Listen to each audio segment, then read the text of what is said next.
Good morning, everyone. Welcome to this Poverty Alliance webinar, Get Heard Scotland webinar. We're just allowing more people to join just as we get started. So just as we're doing that, let me give you a few housekeeping rules for this morning's webinar. So firstly, my name is Peter Kelly. I'm Director of the Poverty Alliance, and again, welcome to everyone for joining us this morning. So just, a few little housekeeping rules. So we're using the meeting format rather than the webinar format. So that means that if you have your camera on, we'll be able to see you. But it's fine to keep your camera off. You'll be muted throughout the meeting, and we'd like you to keep it that way. It just helps with feedback and background noise. So the meeting's being recorded, as you can see. We had a lot of interest in today's webinar, and we'll be posting the recording on our website later on. We're going to hear from our two speakers shortly, from Professor Morag, Treanor, and Dr. Kenway. They're going to do inputs of around 15 minutes, and we'll have lots of time for questions after that. So there's two ways that you can ask questions. You can use the chat function, which I'm sure you're all very familiar with now. So you can use either the chat function, or if you raise your hand using the raise hand function, then you can ask your question in person if you prefer to do that. My colleague Neil Cowan will be monitoring the questions that come in through the chat, so just we'll keep an eye on those. So any questions that you have, just pop them in there. So I think that's all the housekeeping. What I maybe do is just give you a wee bit of background to this webinar and to this series of webinars that we're doing over the next few weeks. So as part of the Poverty Alliance's Get Heard Scotland programme, Get Heard Scotland has been running now for a few years, and its main purpose has been to really understand from a community perspective, from people who are experiencing poverty, but also from organisations working to tackle poverty on the ground, what works, what doesn't, and what needs to change with respect to anti-poverty policy. And a real focus around the child poverty delivery plan and the broader child poverty actions that have been taken in Scotland. And a real focus on what's working in terms of local delivery. So the local child poverty delivery plans have been a big focus for this work, but also the national picture as well. This year, we're running Get Heard in a slightly different way. This year is important because we're building towards a new child poverty delivery plan from Scottish Government that will be launched next year. And that will contain in it the priorities and the actions that the Scottish Government wants to take forward over the next 4 years. So a really important time for thinking about the approach that we take to tackling poverty, into the kind of policies that we need to see at both the local and national level to effectively tackle poverty. And also we have those child poverty, the interim child poverty reduction targets coming up in 2024 as well. And what do we need to do to drive our efforts to reach those targets and to reach the longer term targets. So this year, Get Heard is undertaking a range of different kinds of actions. So we've got this series of webinars, but we've also got interviews with grassroots organisations that are taking place right now across the country. We've got focus groups with other organisations, with frontline practitioners, interviews with people living on low incomes, and workshops with people living on low income. So we're gathering a real wide range of evidence over the next few months that will be fed into the Scottish Government and will allow them, along with other targeted consultation that Scottish Government will do, to start to build a picture of what's working and what the priorities ought to be going forward to try and have a bigger impact on child poverty in Scotland.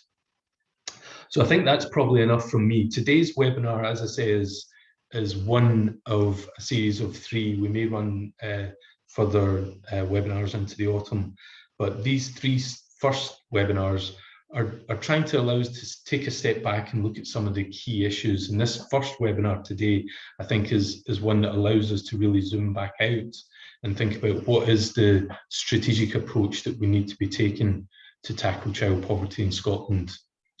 What maybe can we learn from the last few years? What can we learn from other places? And maybe what are some of the issues, strategic issues, that maybe don't feature so heavily in our current approach to tackling child poverty in Scotland. Really pleased that we have Professor Morag Treanor joining us this morning. Morag is not only a well-known academic and researcher, but she's also part of the Poverty and Inequality Commission in Scotland, one of the important bodies that helps hold policymakers to account in Scotland. And also joined by Dr. Peter Kenway, Director of the New Policy Institute. Peter has worked alongside the Poverty Alliance and has done a great deal of work in Scotland over many years, looking at, again, at what works and what doesn't in respect to tackling poverty in the round, not just child poverty. So really pleased to have both Morag and Peter join us for the webinar today. Now, I think we've got a lot of people in the room now.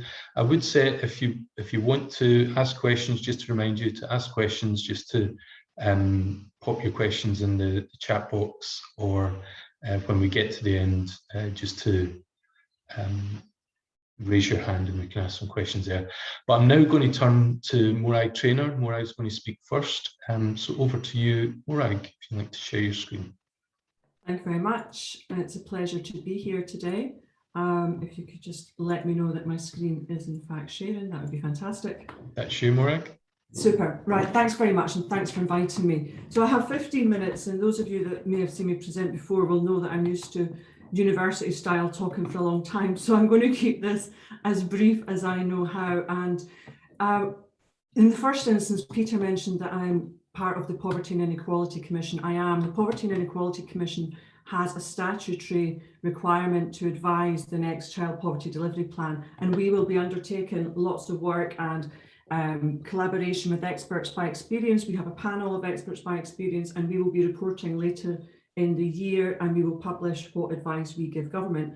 What I'm doing today, therefore, is not about what the Poverty Commission is doing, rather it's about my own work and research over the years, and it's about some highline thoughts, if you like, from all the pieces of research over the years, and what things are important and what things I think we should keep in mind that are not always at the forefront of policy and practices thinking at present. Certainly, it's not really well reflected in the first Child Poverty Delivery Plan, the things I'd like to speak about. So I would just like to sort of start off by triggering some thinking that we may not have done previously. So my outline for today is why it's important to understand what poverty is and what poverty is not, and how we continue to conflate the risks and the causes and the consequences, and what impact that conflation and misunderstandings can have in respect to good policy making or even good practice with people and communities living in poverty, and how these things impact on our beliefs and our perceptions and can increase stigma for people who live in poverty. So why is it so important to understand the causes? This may sound like a daft question, but many people across many countries and several governments took months, if not years, to argue about what is poverty and how are we going to measure it and how are we going to agree how to measure it. So it's an argument that continues to rage in a sense, because the UK government withdrew from the earlier measure and the earlier understanding of poverty that we had under the Child Poverty Act of 2010, whereas the Scottish Government continue to maintain the targets and the understandings from that 2010 Act in the Scottish Act of 2017. So why is it important that we have the same understanding? Is because how we understand what causes poverty will determine how we define it. So if we think it's caused by people's bad behaviour and bad choices, we will define it as such. And if we define it, how we define it will guide how we measure it. So if we think poverty is strictly related to people's income and costs, and it's strictly a financial measure, then we will devise policies that will increase people's incomes.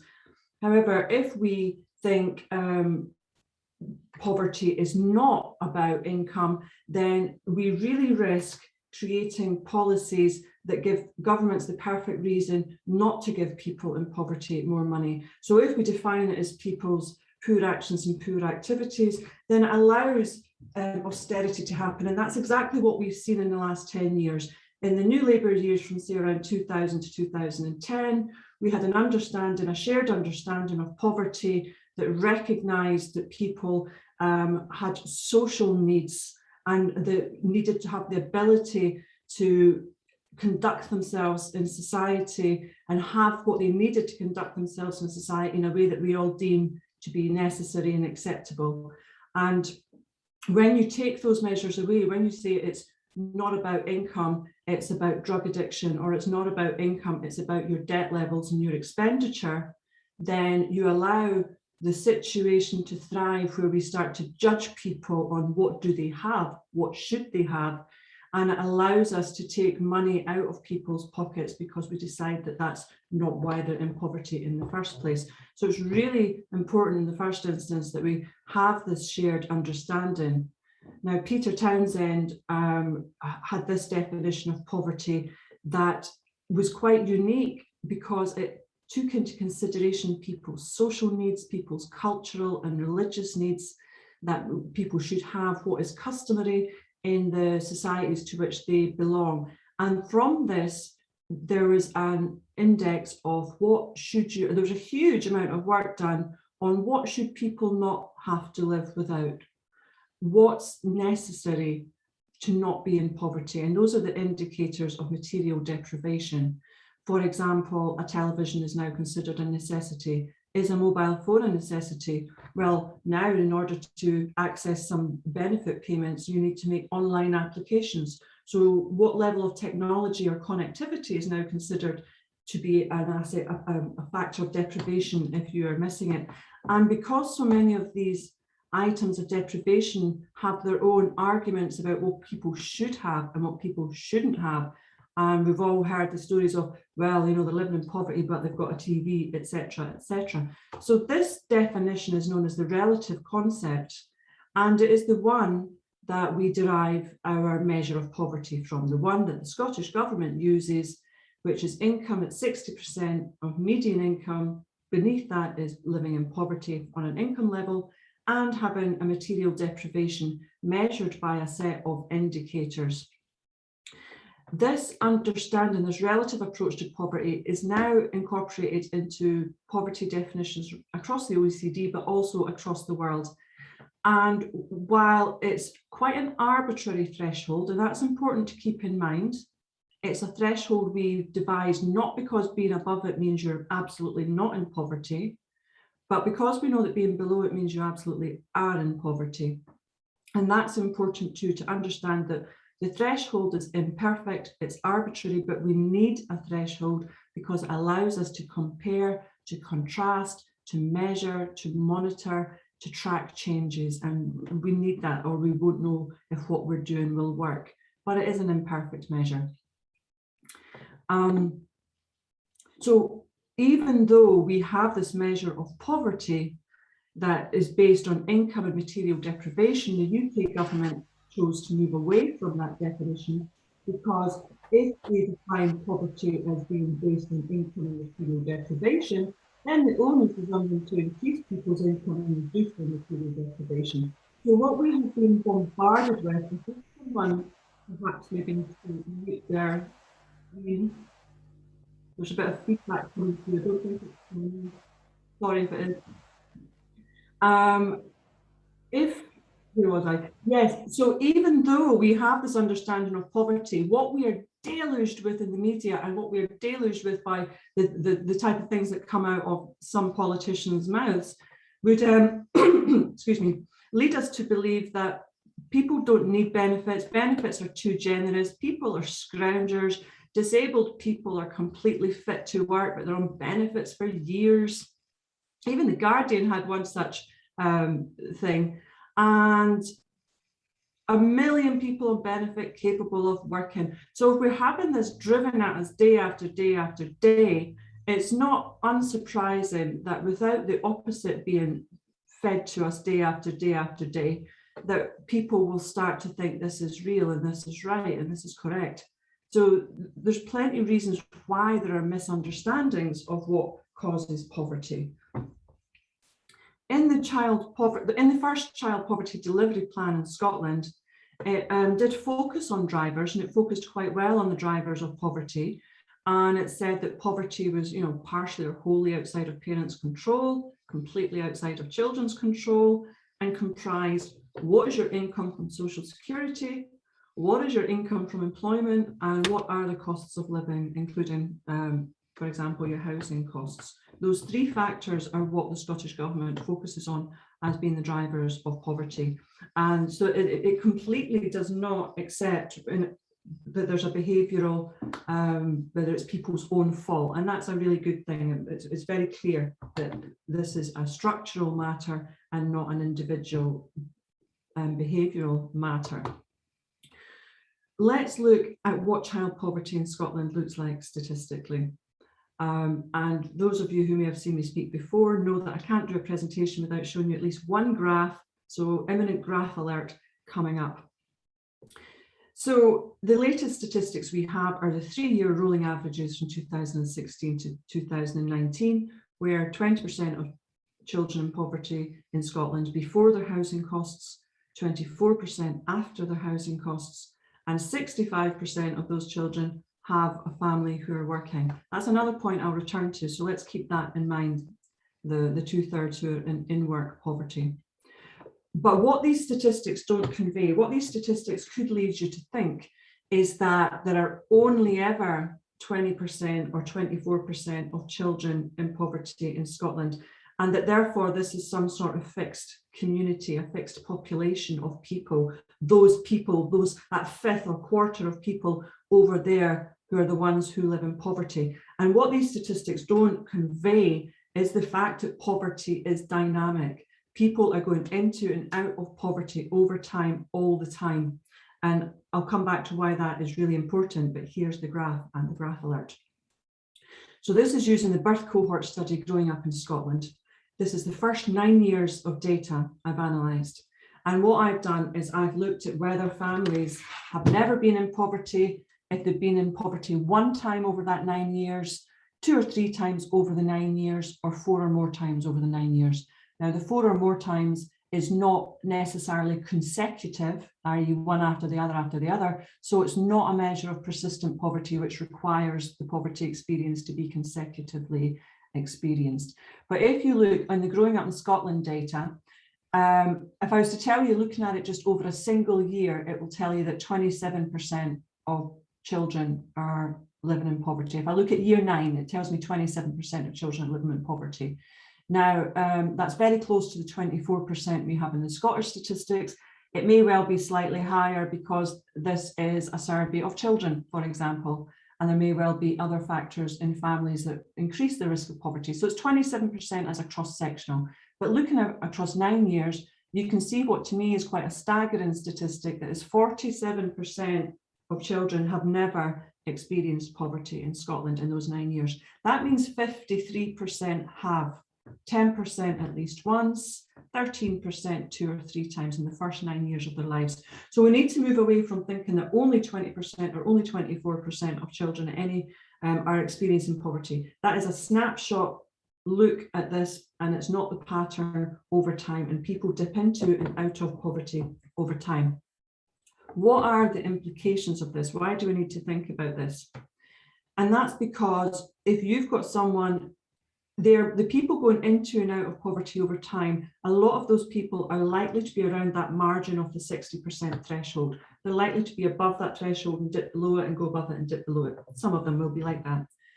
They are likely to be people who are working, who have hours decreased, or who have increased costs, or who are, because they're working, they may have to pay more of their rental costs, for example. So these are likely to be people who are in work poverty, that constantly dipping in and out of living in poverty. Now, arguably, I know some of you will be thinking, well, they're not really dipping in and out of living in poverty. They're always living in poverty, but the measure means that sometimes they're dipping below it. Completely agree. As I say, that the measure is, the threshold is arbitrary. So it means that don't assume that there's 20% or 24% of children living in poverty and you will be able to eyeball them and identify them. Poverty is more episodic than people realize, and that means more people experience some episodes of poverty. As most of those families are likely to be working and having these shifting hours, etc., that also means they will not be entitled to passported benefits such as free school meals, which can increase their material deprivation, increase their poverty, but that type of thing won't come up in the statistics. So we've got to think about what that means as an experience for family, for people living in poverty. So it means there's a lot of people living around those margins. Why I want to really focus on this is because I want us to think about this. I do a lot of seminars and continuing professional development with teachers and head teachers and sometimes with social workers. And I want to share two pieces of feedback I had from my work with a head teacher and from a social worker. And the head teacher, the feedback, this was on an evaluation form, said, I don't need to be told what poverty is. I see poverty every day. And I thought, you've completely missed the point, because the point is, if 53% of children in the Growing Up in Scotland study have had at least one experience of poverty, the chances are you do not know what poverty looks like, and you will not be seeing the full experience. We can all recognise, or we may feel we can recognise, the families who have the greatest struggle, who may have additional aspects to their family life that means they have additional struggles. But it does not mean that you can just have a glance at the people in your school, if you're a teacher, and say, I know what poverty looks like and who's experiencing it. The second one is, I did a piece of work for social workers where the feedback was, I'm talking about poverty, but I'm not talking about the causes of poverty. And it was i.e. parental drug and alcohol use.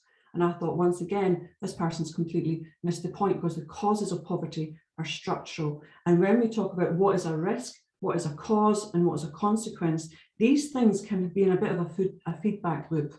So the UK government sees low education as a cause of poverty. Well, arguably, if you've got a very low level of education, you're not going to get the jobs to give you the income to escape poverty. That is true. However, if you grow up in poverty, you have a far lower chance of receiving a good education. Therefore, low education is a consequence of living in poverty, but it's also a risk for future poverty for children in adulthood. And so we have to understand how these things interact and how these things play out together, because with a lot of the work I do in education, for example, there's an idea, a thought that people in poverty don't value their education and that they don't have the right level of aspirations. Now, I often do a seminar with teachers on what is known as the poverty of aspirations, which takes an hour and a half. So I won't talk to you for an hour and a half about the so-called poverty of aspirations. But what I will say is that when you're living in a situation in poverty where you're thinking about what's the next step towards keeping the electricity on or putting food on the table, then the idea of how you know what is out there and the idea of high aspirations is something that goes out the window. So aspirations are, people in poverty don't lack aspirations. Poor education is not because of a lack of aspirations. So that is a hyperlink to something I've written, which describes why poverty does not equal low aspirations, and that people, even living in poverty, have in fact very high aspirations for their family. So what else is poverty not?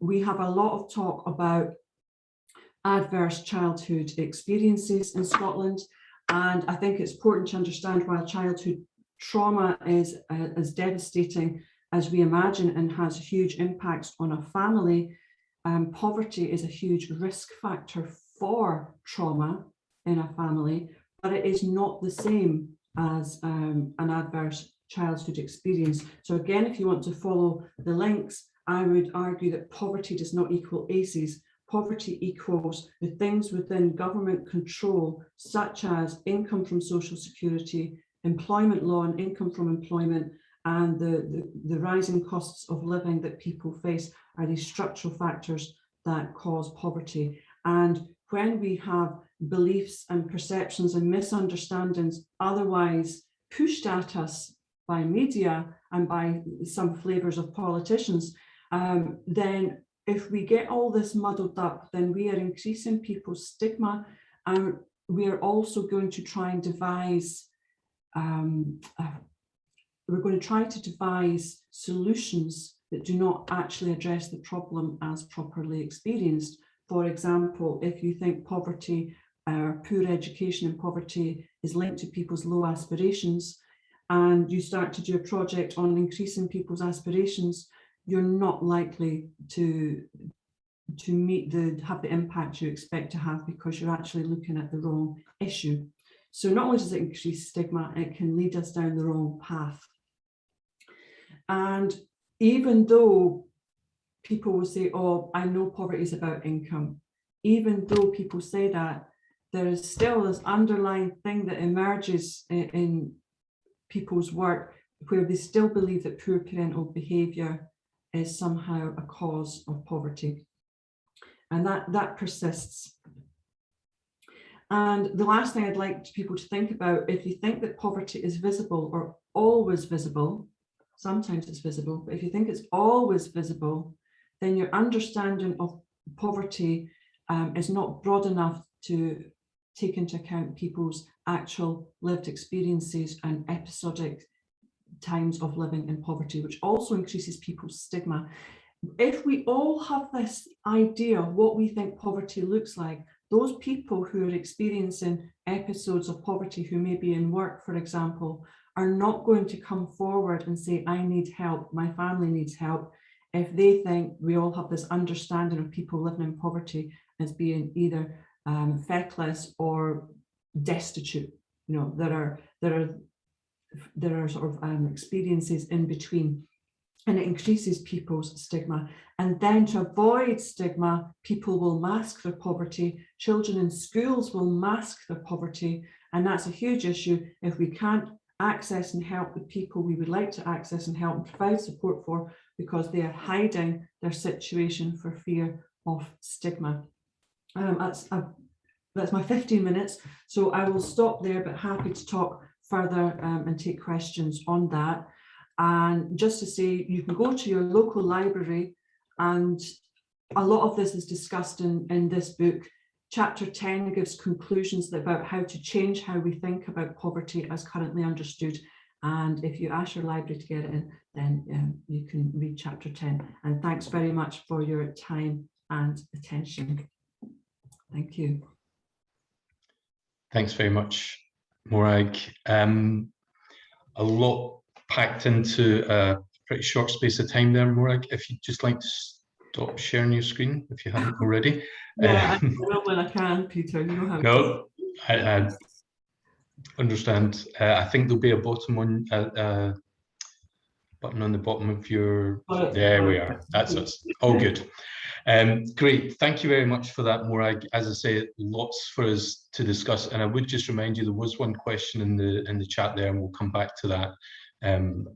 But we're going to hand straight over to Peter Kenway now, and Peter's going to give us a bit of an overview on what makes an effective anti-poverty strategy. So over to you, Peter. Peter, thank you very much. You can hear me? Yep. Are you able to hear me? We can hear you, yep. Yes, very good. Thank you. And thank you, Morag. I will pick up 2 or 3 points as I go through your excellent presentation. The first one I would say is I do not believe the definition of poverty. Of course, it's always argued with, but I think from our side it is not in dispute. The Townsend definition is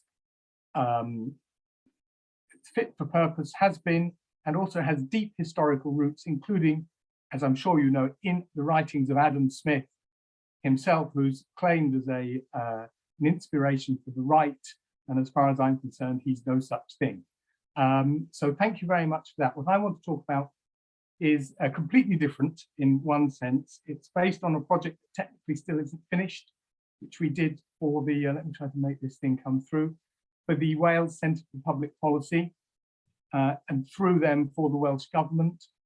And the project is about what makes an anti-poverty strategy effective.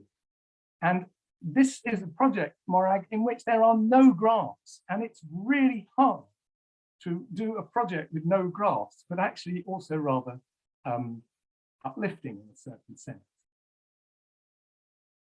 To say it's about strategies, anti-poverty strategies, and I think today we're really talking about the delivery plan or the action plan in Scotland, which I sort of see as the next level down. So I recognise there's a slight gap between what I'm going to talk about and what your subject is here today. I want to sum up our conclusions on this first slide. There's 4 in total, four slides. And this is, I have to say, I think very left field. An anti-poverty strategy, we conclude from our study, it's not a list, not a list of things.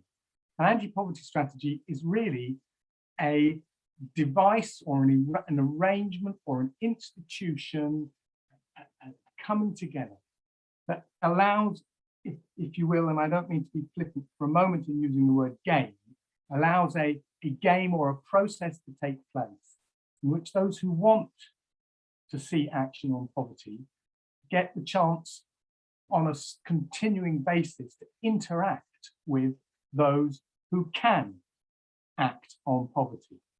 And an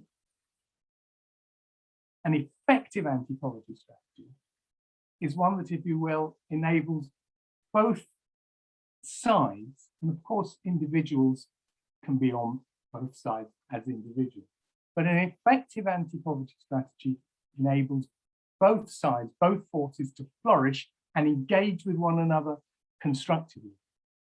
And that sounds all a bit obscure. Let me try to help a bit with what we've got here. We studied 5 anti-poverty strategies. They all called themselves that.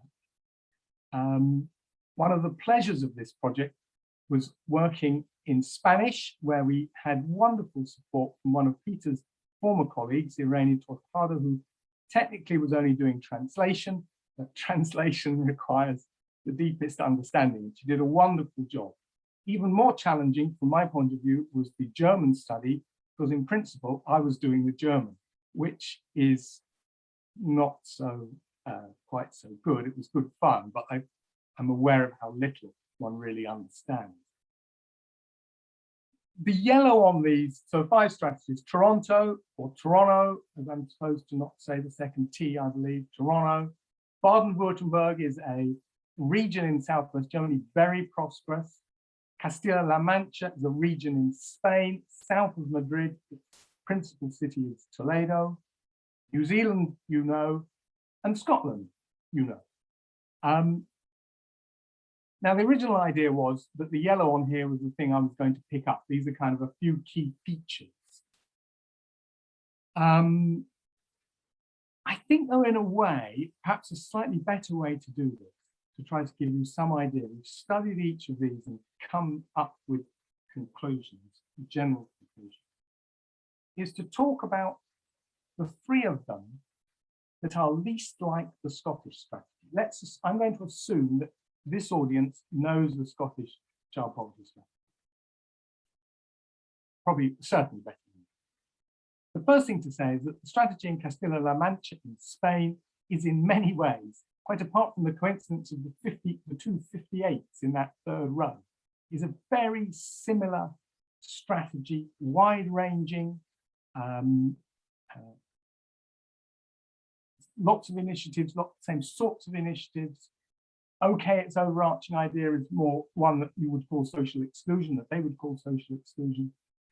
One thing that's very interesting to me, and I think is not a coincidence, is that the EAPN, that's the European Anti-Poverty Network, Castilla-La Mancha, the Castilla-La Mancha branch of that, or really the anti-poverty network in Castilla-La Mancha, has a very strong role.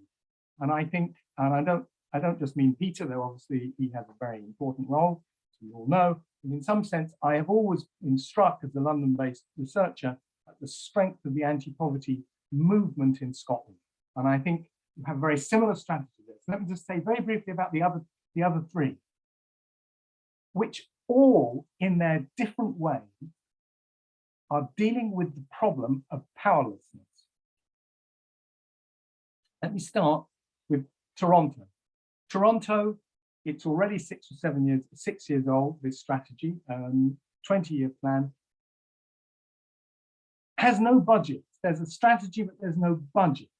The idea was, and I think still remains, to try to bend the city government, 6 million people in Toronto, to bend the city government to change its policies to make them more pro-poor.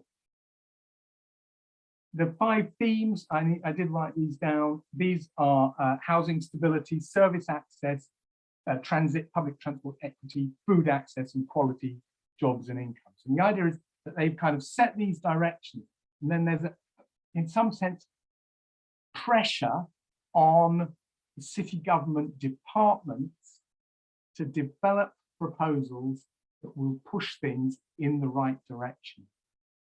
There's no budget. The thing depended entirely on, if you like, a small poverty unit with very high level political connections, in this case to the deputy mayor, meaning that if a department did bring a scheme forward, it could be promoted, there would be allies, it would be on the agenda, it would get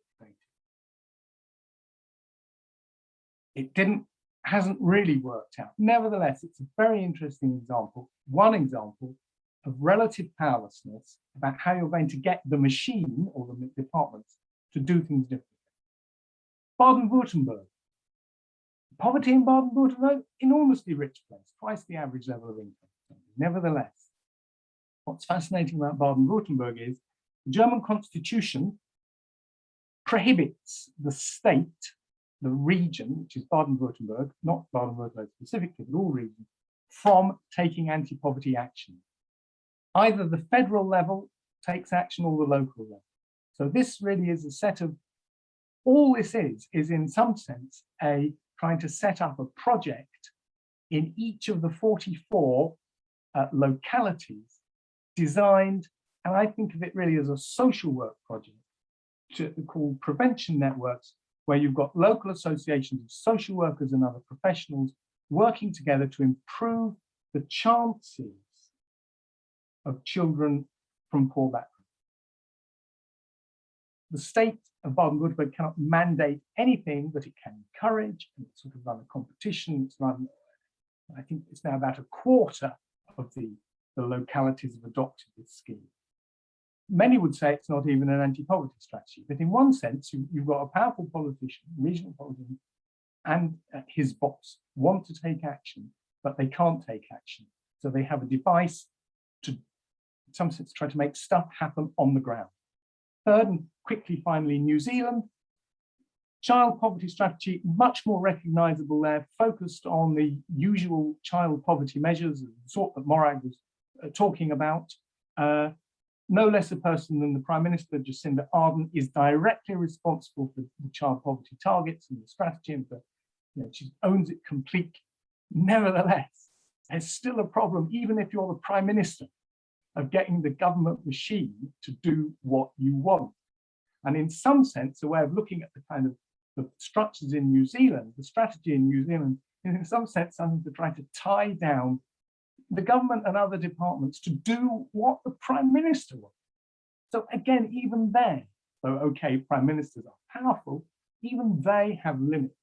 And in some sense, she is someone, just like the Minister of Social Welfare in Baden-Württemberg and the Deputy Mayor in Toronto, these are people with power who nevertheless need others to put the action against poverty, to actually take action against poverty. And so that idea that that's what this is about, that that's what these strategies are about, is in some sense that really comes from those three rather than the Scottish Pacts and Capital Amendment. So the first thing, 7 criteria for good strategies. Some are more relevant than others. I've really already talked about this idea that you have this framework that allows those who want to take action on poverty to put pressure on those who can take action. I've probably come in the wrong order with this.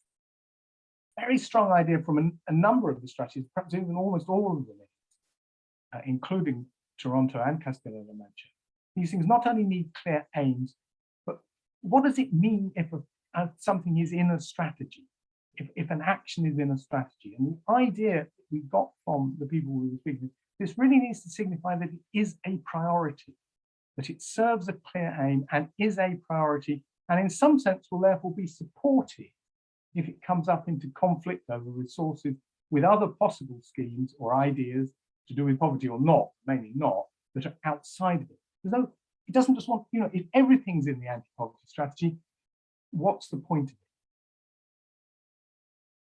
it? Third point, as you may, if you know anything about MPI, we've spent 25 years monitoring poverty. In many respects, monitoring is not important. And this is a really heretical idea. It goes down really badly. I'm wearing a different hat here. But really what matters in the short term, obviously that phrase there, settle in, what's he mean by that? Planning and implementation are all important. Now, good planning actually relies on the similar tools to good monitoring, more than that. Planning and implementation. And so I think a key question for yourselves is, how well are the initiatives that have been brought into the development plan? How well were they planned? How well were they implemented? And do they have the resources and the coordination that they need? Now, as you'll see in a second, I'm not trying to say that monitoring isn't important, but in the early stages, and that can be several years, getting these actions well done, well implemented, well designed is all important. No point in monitoring it if it's been implemented badly. I mean, and this is, in some sense, a similar point. It's an argument, though, about the different priorities of politicians and, if you like, academics and perhaps policymakers. Getting something done is a goal for politicians in its own right. Now, we will want to, that Morag, me, and others, will want to sit back and evaluate how well it went. And of course, that's essential. But for politicians, doing stuff is critical, and one needs to allow them, and also perhaps sort of control it, but allow it. They want action. And I describe that as effectiveness in the first instance is making something happen that you can point at. And we know that politicians do that, and rightly so.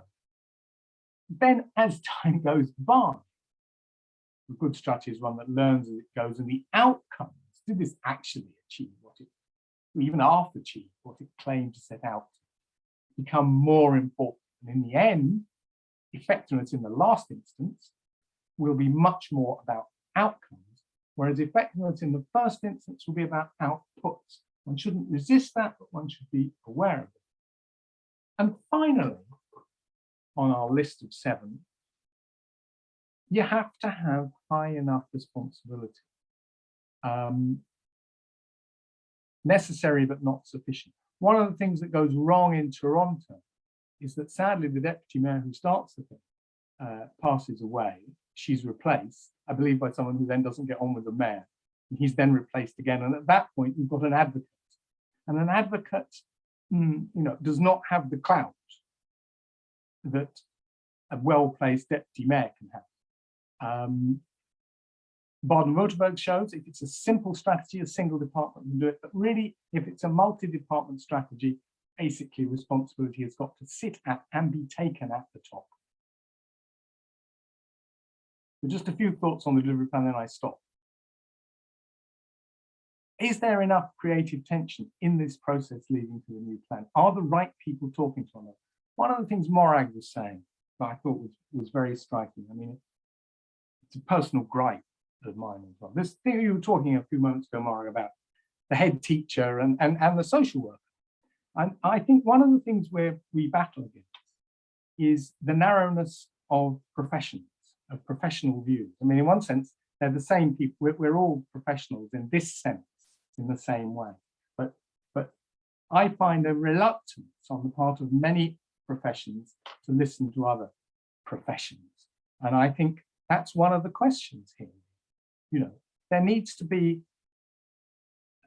in some sense, to engage quite critically, but also constructively with schools, if that is particularly where one has, one sees that as a site of action.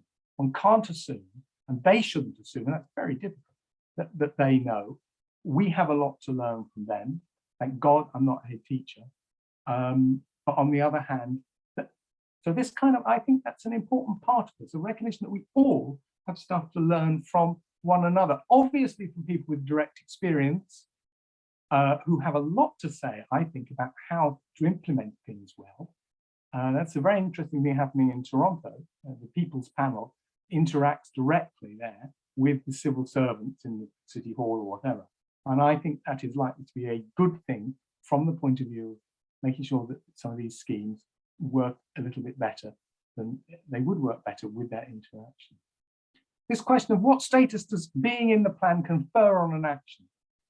But does that make it, does it give it a priority? Let me make it explicit. My explicit worry about strategies with 58 actions in, let's say Castilla-La Mancha, everything's in, therefore not, what's that mean if everything's in?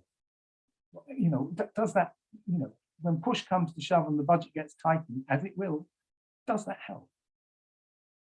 How well are these things being planned and implemented? Obviously follows these numbers in red of the previous 7. And what new actions are going to happen? I mean, I understand there might not be many new, but surely are new actions going to happen? If so, why, which one, who's involved? And are the old existing actions being monitored and lessons learned? I mean, I'm not calling for huge expensive research projects. I think there's a moral problem with that when dealing with problems. But there are lessons to be learned, and are they being learned? And are the right people learning?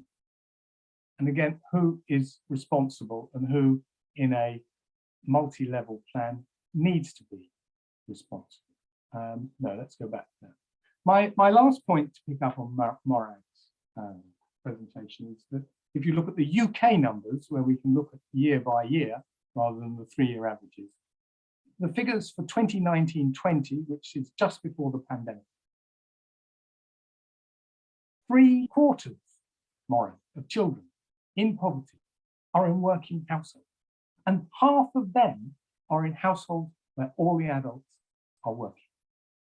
3/4, and the proportion of this sense that poverty is fundamentally about worklessness was always, at best, only half true. It is now utterly untrue.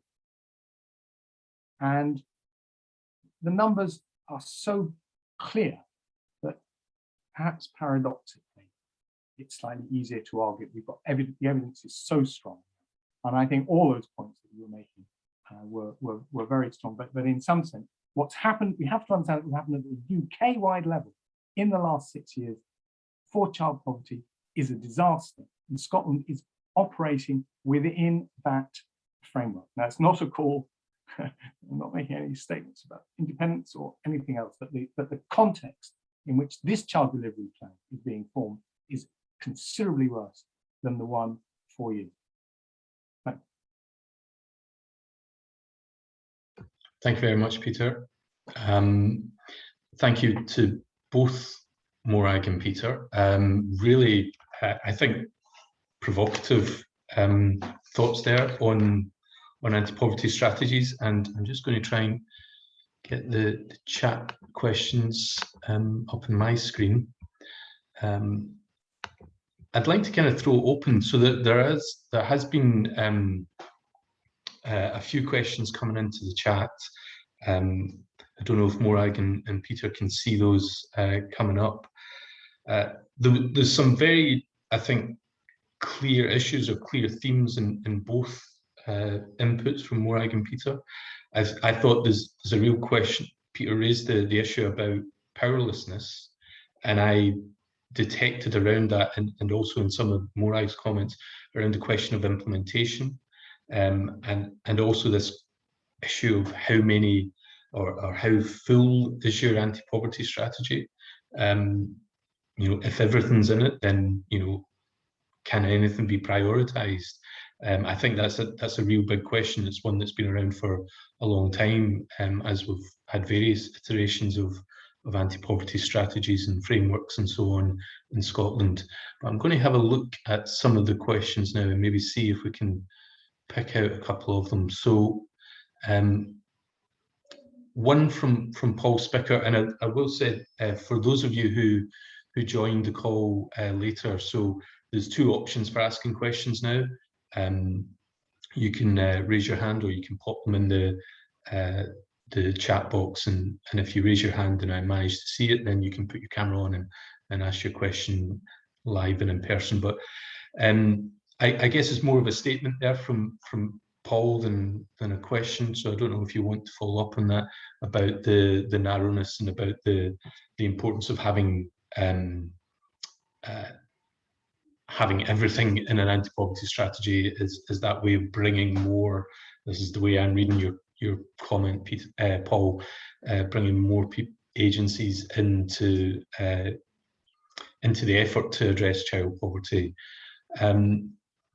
There's a question there from David Gordon around the socioeconomic duty. I don't know if Morag or Peter want to take that on, if they have any views on the impact of the... I thought that one was definitely one for Morag. So just on that issue around if everything's in, is nothing a priority? What's your and I don't, again, if Paul wants to come back in, what's your view on the focus that we need perhaps going into the next child poverty delivery plan? And again, a question for the group as a whole.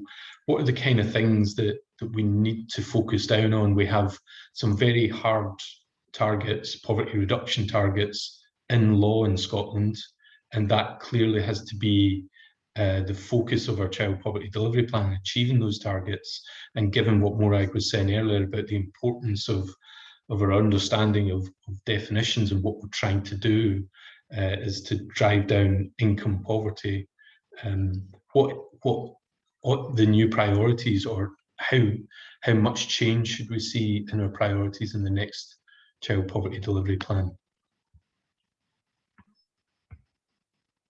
That's over to either of our speakers.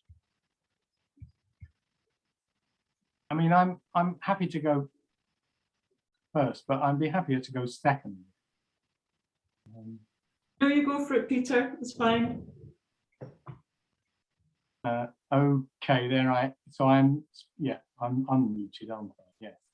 My sense is that it's very important. I take the point very much about things being too narrow. The German strategy is extremely narrow in many ways. Per force, it has no choice.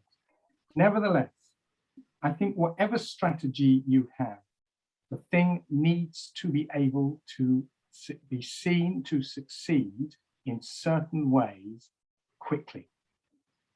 One of the great difficulties is, I think, that, and this comes back to this point about being seen to do things. I mean, Toronto did one thing. It brought in a kind of low-income travel pass. You understand what I mean? That kind of, for the Toronto City Transit Network, you get some kind of cheap travel. And that, at least, I mean, that's one thing. I would say it's one small thing. But it did mean that there was something happening. There's something to point at. It helps the politicians who want to argue that this stuff is A, important, and B, that you can do something about it, to say, we've done this, now what are we doing next? Whereas I think this problem with things that are too ambitious, in one sense, is if they don't succeed, they lose momentum. In some sense, you're either going forward or you're going backward. And so I think strategies need to be seen to work, and we need to make sure, or you need to make sure, that there are things in there that can be pointed at within a short space of time to be new and have succeeded and have been worth doing. And that will be an output measure. Somebody asked about, are they monitoring output? Very interesting. Only Scotland and New Zealand so far are attempting to monitor outputs, outcomes. And of course, it's very difficult, as we know, because we have to say, well, what would have happened if Scotland hadn't done A, B, and C? So that's very difficult. But I favour, I'm quite pragmatic about this. Politicians need wins, and the strategy needs wins. And so you need to have some things in there, as well as the really deep long-term things. You need some things in there that look like, represent, and feel to like wins. And you need to be, I think, politically realistic like that. Thanks, Peter. Morag, you want to come back in? Yes, what I would say is I think that any strategy or any framework for tackling poverty needs to be broad and all-encompassing for the reasons Paul Spicker outlined in the chat, that we need to bring on board all the agencies that can have some skin in the game, so to speak. And what we also need is a central person with the right level of authority to make change happen, but to be a very visible and vocal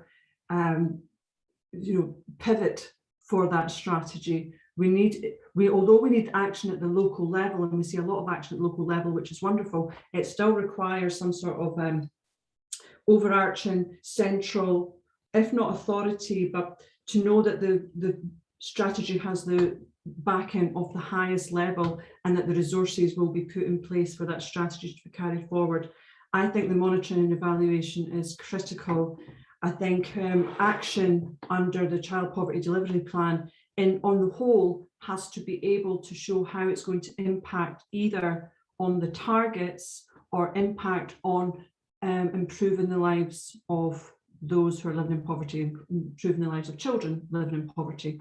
So we need to be able to track and monitor that. At the moment, Scotland still doesn't always have the data to monitor change for the priority groups in the Child Poverty Act. And I know that's something the Scottish Government will work on. When we're looking at these interim targets that we've got only a few short years to achieve, it's as Peter says, if we fail hugely to meet those interim targets, then what happens? Has the whole thing been a failure? Do we stop working on it? Does it all slide backwards, or do we redouble our efforts? So I fear that if we miss the targets by a huge gap, by a huge level, then action, we'll just deem it a failure, and I don't want that to happen. And there is action that the Scottish Government can take to ensure that those targets are met. And the quick wins, but also the quick impactful wins that Peter says is necessary, I think we've already had under the previous Scottish Child Poverty Delivery Plan, which is fantastic. We have the best grants, best start grants. We have the Scottish Child Payment, that increased income for families living in poverty, and we have other payments to families in times of particular need. So we have that, and that's really popular, and that is having an effect and is having an impact. And as we know, there's been a call to, they've said in the duration of this Parliament, they will double the Scottish Child Payment, which will have a good impact on the targets, but it has to happen before the targets. So we are seeing those types of actions, but what we need is to keep up the pace and the scale and the urgency of those actions, so that it doesn't all just fizzle out into failed targets in the interim. And the strategy for that does have to be broad. I think the strong leadership, strong visible leadership of this is important, and this is why it's important, and continuing to beat the drum at the political level is what's required. Thanks, Morag. I'm going to bring Peter Allen in. I can see he's patiently had his hand up there for a while. Peter's from Dundee City Council. And I think one important aspect, I don't know the question you're going to ask, Peter, but one important aspect of the approach that we've had in Scotland is the connection with local government and health boards, and very much seeing the Child Poverty Delivery Plan as a kind of partnership approach. And it's maybe one thing that we've maybe not touched on so much at the moment, but Peter, over to you. Yeah, thank you. Both the presentations were really thought-provoking. It's nice to see you both again. I just wanted to make a point about causes and consequences, because I found this really helpful this morning, because I've always been torn between is it all about the money, or is it about money and all the other things? So the notion of the causes and consequences and risks, Morag, I found really, really helpful. I always felt that the child poverty drivers were too narrow in the sense that they didn't really capture the whole experience of poverty and the different impacts that would have on people's lives. And we in delivering a local strategy should be responding to all of that. And it felt like child poverty drivers, because they were so fixated on money, that it was too narrow. I'm now starting to wonder whether I've maybe I've had the balance wrong, where so that even if we have a strategy that focuses on causes and consequences, because we have to be dealing with the consequences because people are living with those right now, and they become the risks that you described to maintain the cycle. Unless we're doing the money bit well, then we're not going to be, then even the work that we do on the risks isn't going to be changing things in the future. So I think that I'm now coming to the conclusion that whatever else happens, we must get the emphasis on the income and the cost of living right. And so even if we do have 58 or more, the ones that are around about the money, they have to be the top priority, and we have to make promises to deliver on those. So I found it really helpful. It's definitely going to make me rethink the way we're approaching it.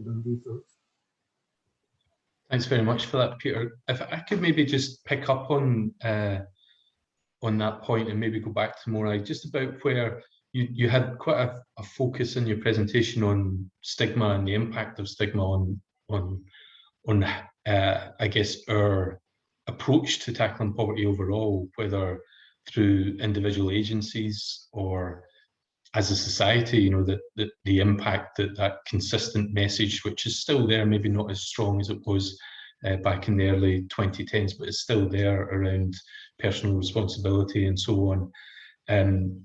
How we integrate that into the kind of anti-poverty framework that Peter was talking about, that does need a focus on incomes, because unless we improve people's incomes, then we're constantly going to be dealing with the consequences of that. But where does that issue around stigma fit with that kind of approach, do you think? So I think that income is key, and I think income actually is also strongly related to stigma.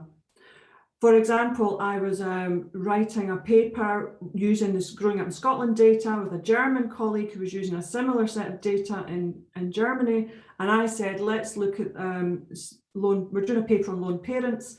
And I said, well, you know, the stigma of lone parenthood, blah, blah, blah, blah, blah. It's a really much stigmatized and denigrated group of people.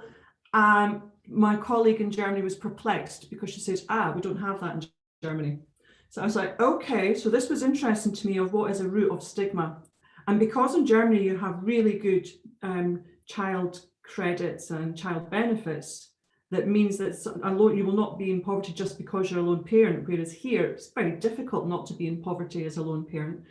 It meant that there was no stigma attached to lone parenthood in the way there's stigma attached to lone parenthood in this country, because it's so closely aligned with a lone parent's increased likelihood of being in poverty. So when you increase income, you reduce a lot of the factors that lead to people's stigma, but also lead to, bring up Peter Allen's point, that lead to people's poorer experiences of being in poverty. There's a study in America, for example, where they opportunistically looked at the effect of a $1 per hour increase in the minimum wage and looked at the effect of that on referrals for child abuse and neglect.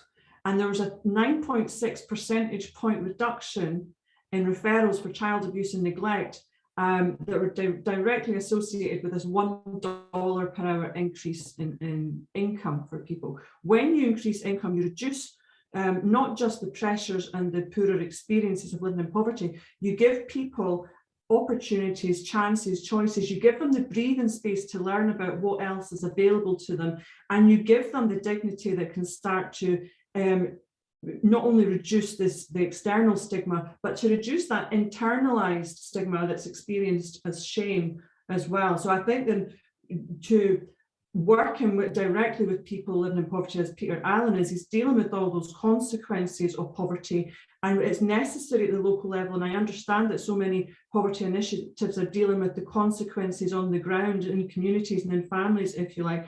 But if we move upstream and start to increase people's conditions of living through income, and through quality of housing and employment, etc., a lot of these consequences will cease to be, and we will cease to have the same stigmatized approach to people living in poverty. So they're so strongly connected. I think we can work on the stigma and start to change minds, because we're all aware of public messages where minds have been changed over time. You know, we look at how much smoking, how much minds have been changed, or wearing seatbelts, how much minds have been changed. We can change people's minds with the right messages coming from the top level, as well as increasing incomes to people. Thanks very much, Morag. We still have that outstanding question around the Fairer Scotland duty, socioeconomic duty in Wales, which we can come back to. I suspect that we maybe don't have an answer on the effectiveness of the Fairer Scotland duty yet, given its kind of interim status. Morag, I can see, is want to come in. But before you come back in on that question, Morag, there's been another one in the chat again from David Gordon asking about the role of in-work poverty, and whether you think the most important action that an anti-poverty strategy can take is to aim for a better uptake of the living wage, of the real living wage. So maybe if you just give us some reflections on the role of in-work poverty and where it sits within anti-poverty strategies, given again what Peter was saying just towards the end of his presentation about the that change that we've seen over the last 20 years in the growth of in-work poverty, despite things like the national minimum wage being introduced. So maybe I'll go to you first on that one, Peter. Yes, thank you, Peter. I thought you might. The living wage. Hi, Dave. Very nice to see you here. We can obviously have a long discussion about definition. Well, maybe certainly about the measurement of poverty for another place. The living wage, of course, is very, very important. But as we all know, it is only one part of the equation. And I think the difficulty, and I think the shocking rise, and it's not, I'm a bit reluctant to use those big words, but the shocking rise in in-work poverty, children in in-work poverty over the last 6 years, I think it's 900,000 up. There's been a fall in out-of-work poverty among children by about 300,000 in the UK. That's not because, that worsening is not in any sense a reflection of a failure to, you know, the living wage campaigns have gone backwards. Of course, they could go forwards faster, but it is, I think, to do at the UK, and this may not apply to Scotland, extraordinary things happening with housing costs. But I think it's fundamentally over the last 6 years, it is about what has happened to benefits. Now, I've not studied that, but it seems absolutely clear that the restrictions that there have been on support for children, the 2-child limit, the limits on housing benefit, housing elements in UC have had a disastrous effect. And of course, these are people mainly affected, other people in working families, at least by not all of them, but by some of them. And I think there's real scope to attack hard that the rhetoric, attacking, labeling, as Morag says, labeling the kind of things you were putting up in the newspaper. The reality has been almost the opposite, that the people in work have been the ones who have been overwhelmingly the ones hit. And I think that is certainly about benefits, in England about housing costs. And one more thing. One fascinating thing which is emerging from the statistics is the extent to which people in low-income households have either have children or have people in their household who have a disability or a long-term illness, limiting disability or limiting long-term illness. If you put the two groups together, children and those who have limiting conditions, it means about 2/3 of working age adults in poverty now have, in some sense, constraints that stop them working, doing paid work all the hours that you know God gives, if you will. And this fact, I think, is hugely important. So the answer to in-work poverty is not more work. Might be better work, but not more work. There's many other things, and I think we're really seeing that. And this is before the effects of the pandemic on people's long-term ill health have come through. There's a much greater overlap with these conditions, many of which are positive in themselves, and which are limiting people's families' ability to do the paid work that on paper they might need. And the answer to that is actually needs-based benefits, not really needs-tested benefits. Thanks, Peter. Morag, I'm going to bring you back in on the in-work poverty question, but also I think you were wanting to comment on the Fair Scotland duty. And we're also running out of time. I hadn't kept my eye on the clock. We're supposed to finish at 11:15. And there is one very challenging question there from Rachel Shanks in the chat about resources that have been used on the attainment challenge in Scotland. Would they have been better spent on social security increases? And maybe perhaps that could be our final question just before I wrap up at the end. So if you want to bundle that one in as well, Morag, and Peter, if you want to say anything about tackling educational attainment and the educational attainment gap as well. Morag, over to you. Okay, I'll take all 3 points as quickly as I can. I'll start with the in-work poverty and the trying to achieve a living wage. I think that would be, I don't think it's the most important thing, but I think it would be a really useful thing. Scotland obviously cannot require its employers to pay the living wage because it's reserved to the UK. So what Scotland does do is to try and do this by consensus. We have organisations and government who work with all the employers to try and have them voluntarily pay the real living wage, and that's to a small extent successful. And also to encourage with procurement, because it's obviously government, local authorities, health boards procure a lot of work, to see, trying to encourage them to put in some sort of condition that procurement will be based on them paying the real living wage. So there's work being done in Scotland, but it doesn't have control over it. So from a Scottish perspective, it wouldn't be the most important action. Further to that, David, you may be interested, if you don't know already, that the Scottish Poverty and Inequality Commission, we commissioned the Fraser of Allender Institute to do some modelling around the child poverty targets. And if we got every parent living in poverty into full-time employment, and those that were working increased their hours to a full-time level so that everyone was working, completely ignoring what Peter Kenway's very, very important point of the level of disabilities in families for people living in poverty. So this was assuming everyone was well enough to work full-time and increase their hours. It still would not meet the interim child poverty target. The Joseph Rowntree Foundation also did similar modelling with the same conclusion, that even increasing everyone to that level of employment would not meet the targets. So employment alone is not the answer unless we really at the UK level increase the minimum wage up to the real living wage and beyond, but it's not the answer for Scotland. So the improvement in benefits would be an answer, as Peter Kenway very eloquently set out. What we've done to the welfare state and social security payments in the UK over the last number of years has been devastating, and just trying to mitigate. And the thing with the strategy for poverty in Scotland is whether we continue to try and mitigate the cuts and the pains of what's happened at the UK level, or whether we try and do something uniquely Scottish. And there's always that tension that we don't want to just expand the Scottish Social Security Bill, replacing lost UK benefits. Are we going to do something uniquely Scottish? So there's always that thought there too.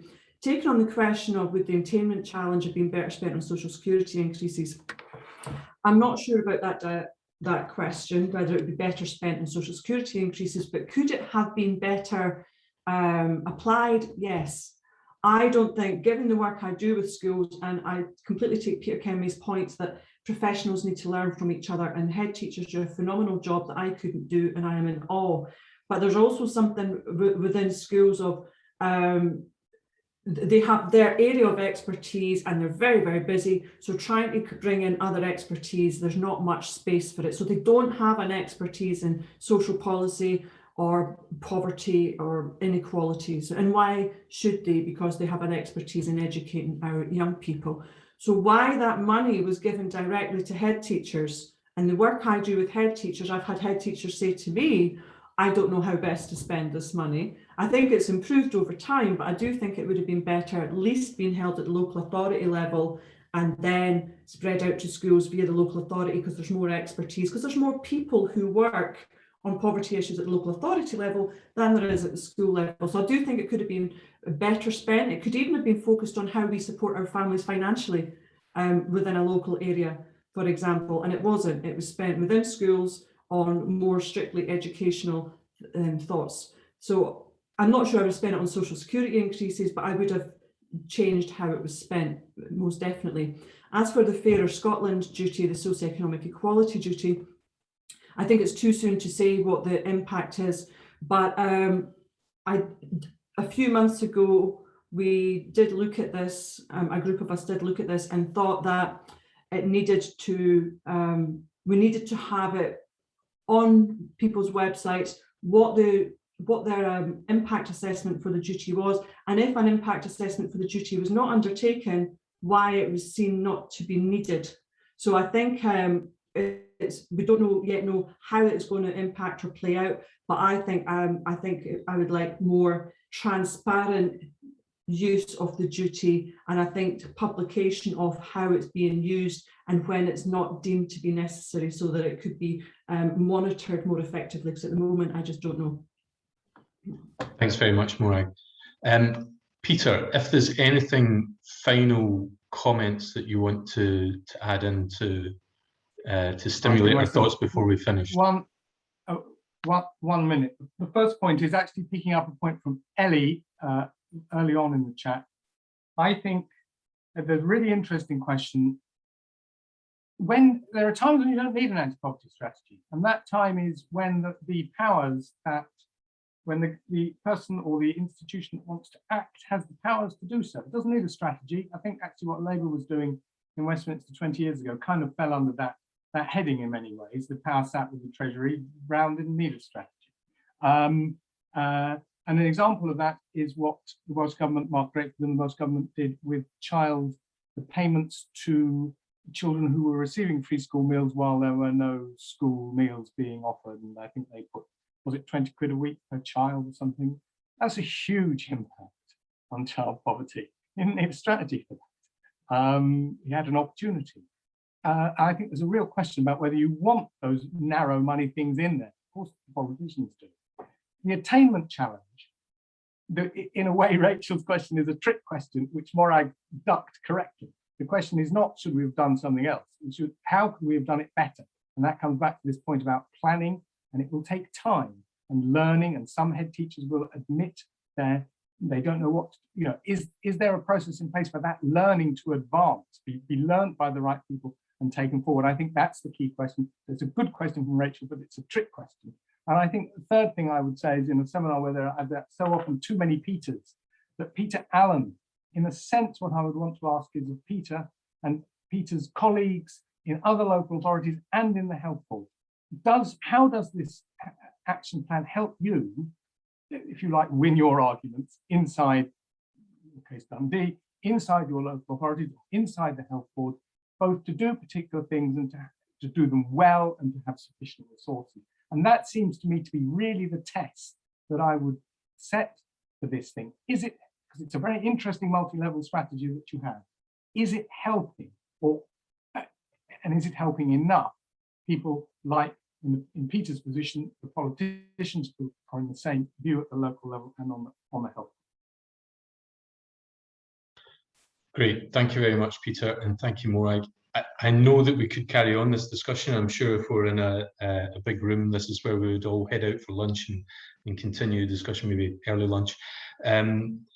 Unfortunately, we can't now, but I think actually one of the things that this anti-poverty framework in Scotland does, having the targets and legislation, is it whether it's a political priority or not, it allows us to keep it on the agenda. It allows us to have these discussions and to continue, for those of us who are outside government, or for those of us who are inside government and advocating, whether at local or national level, it allows us the means with which to have some of those discussions and to put some of the pressure on. And that's what we'll continue to do. So over the next few months, we'll be continuing to gather more evidence from as wide a range of people as we possibly can. We have, as I mentioned earlier, the other 2 webinars that are coming up next Friday and the following week. They are also full, but we have a drop-off, so go on the waiting list. I think we have a waiting list if you're not signed up to those. The next one will go down into some of the issues that we've touched on this morning, so looking at specifically around the income targets and what we can do to try and reach both the interim and the longer term poverty reduction targets. And then we'll look at some of the broader issues that are contained in the Scottish, in the Child Poverty Delivery Plan, and look at how we can address those. As my colleague Neil has just put in, it's my job to remind you that this is just part of the discussions that we have. We're building up at the moment in Scotland to Challenge Poverty Week in the first week of October, starting the 4th of October, and there'll be a lot more. Many of your organisations are already planning discussions and events and actions as part of that week. You can find out more and you can add your own actions to that, and just to continue this discussion and continue really to put pressure on, because I think if we're honest, we know that we have significant challenges ahead of us as we come out of the pandemic, as we face what that might look like, both at the UK and at the Scottish level. So these discussions are important, but I think what we need is the implementation of a lot of the good ideas that are there. So we'll continue to keep pressing for that. Thank you again to Morag and Peter for your contributions this morning. It's given us a lot to think about. We'll circulate the slides from this morning, and we'll post the video when we can adequately edit it. And we look forward to seeing you at future events. Thanks very much, everyone.